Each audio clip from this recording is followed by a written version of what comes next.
Right, let's not beat around the bush here. So the myth that you can only absorb 25 to 30 grams of protein per meal is absolute nonsense.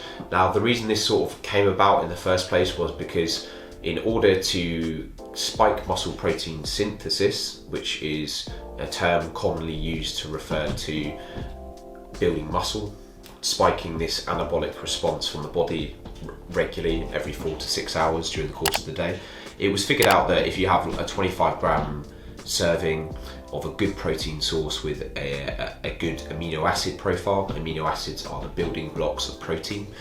One of the key amino acids is called leucine, and you could get around 3 grams of leucine, which was like the threshold to get this anabolic response from roughly a 25-gram serving of protein. So that could be whey protein, could be chicken, beef, fish, things like that.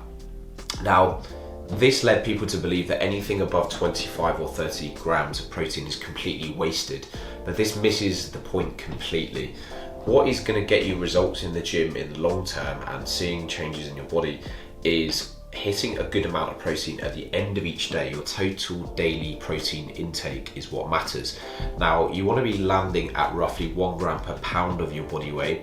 I'm sure I've bored you all to death on the channel already about this, but I cannot emphasize enough how important it is to establish a good habit of eating regular protein feedings to keep you full and just to see those changes in shapes. So if you limited yourself to 25 or 30 grams of protein at each meal, most people are not eating more than 3 or 4 meals a day, so you are going to severely limit how much protein you can actually consume. And it's not practical for most people to eat 5, 6, 7 meals a day around their work schedule.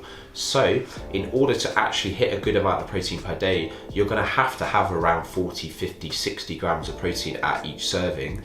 And if you do this 3 to 4 times a day, you're going to hit an amazing amount of protein per day, see those changes in the mirror in the long term, and it's not going to limit your progress. You can use more than 25 or 30 grams in a meal. I would recommend that you do so, and it's going to be put to total bodily functions rather than muscle building. So protein is used for other functions within the body, and it's not like if you go above 25 grams that you are going to gain fat. So going above this threshold does not lead to fat gain. That is going to come down to your total calorie intake rather than your protein intake. And it's important to remember the bigger picture with all of this is that what gets results in the long term is consistency.